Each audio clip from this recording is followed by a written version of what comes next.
साफ सफाई में अब होगी न केवल चमक बल्कि होगी इंग्लिश की धमक भी, क्योंकि आज हम सीखने वाले हैं लिविंग रूम की साफ सफाई से जुड़े वाक्य।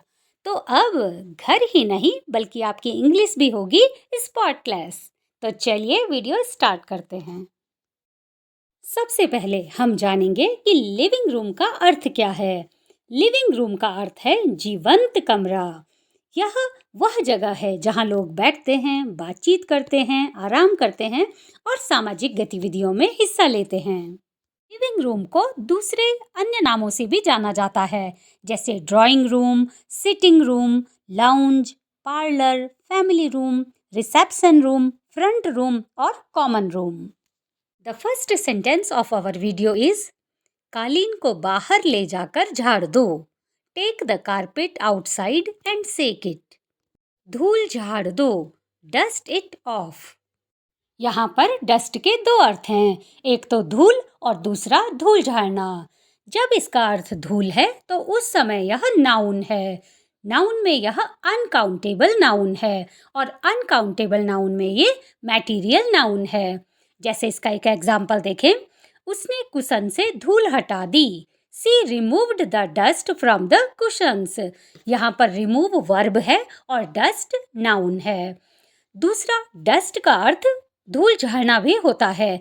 जब इसका अर्थ धूल झाड़ना होगा तो ये एक वर्ब के रूप में काम करेगा। जैसे उसने कुशन की धूल झाड़ दी। She dusted the cushions।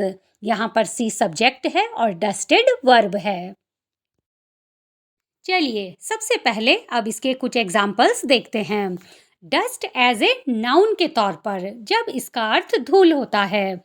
Example है, फर्श पर बहुत धूल है। There is a lot of dust on the floor.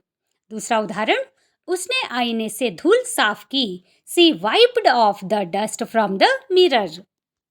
Dust एक अनकाउंटेबल नाउन है और अनकाउंटेबल नाउन में यह मटेरियल नाउन है जो भौतिक पदार्थ को दर्शाता है, लेकिन जिसे गिना नहीं जा सकता। हम ऐसे नहीं कह सकते कि एक धूल, दो धूल। तो डस्ट क्या है? अनकाउंटेबल नाउन है, मटेरियल नाउन है और इसका अर्थ धूल होता है। अब dust as a verb form, verb के रूप में डस्ट का अर्थ धूल झाड़ना होता है। चलिए इसके कुछ उदाहरण देखते हैं। कृपया मेहमानों के आने से पहले खिड़कियों की धूल झाड़ दो। Please dust the Windows before the guests arrive.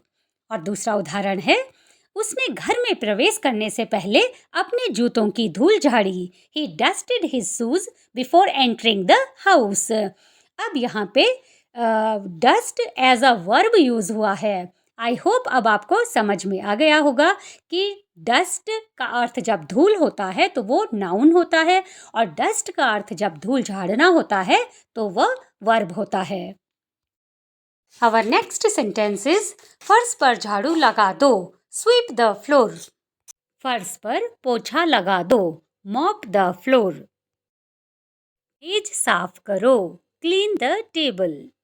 Sofa पोंछ दो। Wipe the sofa। कुशन सही करो। Arrange the cushions properly। रगड़कर दाग हटाओ। Scrub off the stain। Remote सही जगह पर रखो। Keep the remote in place। फर्श पर कुछ मत छोड़ो। Don't leave anything on the floor। अखबार समेट लो। Collect the newspapers। आखिरी स्क्रीन पोंछ दो। Wipe the TV screen। खिड़कियां पोंछ दो। Wipe the windows। सजावट की चीजें व्यवस्थित करो। Arrange the decorative items। कमरे को व्यवस्थित करो। Organize the room। मेज पर से सामान हटा दो। Remove the items from the table। अखबार और मैगजीन सही जगह पर रखो। Keep the newspapers and magazines in place। Centre table को चमका दो। Polish the center table। पंखे की सफाई करो। Clean the ceiling fan।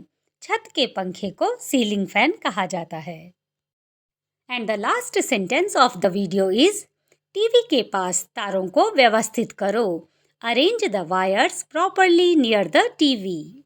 That's all in today's video. I hope you would have liked the video. So don't forget to like, share and subscribe the channel.